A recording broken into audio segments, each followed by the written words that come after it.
good morning mga kadagat. Isang mapagpalang araw. Another day, another adventure naman tayo. Ngayon na araw, balik-balik lang tayo mga kadagat. Sana pagbigyan tayo ng mahal na Panginoon ngayon para makabawi naman sa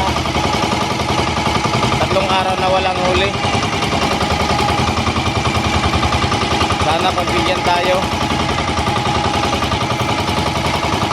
Samahan nyo ako sa aking adventure mga kadagat. Abang-abang lang kayo mamaya kung anong ibigay sa atin ng mahal na Panginoon. Salamat. God bless sa inyong tanan at sa walang sawang pagsuporta sa aking mga video. God bless.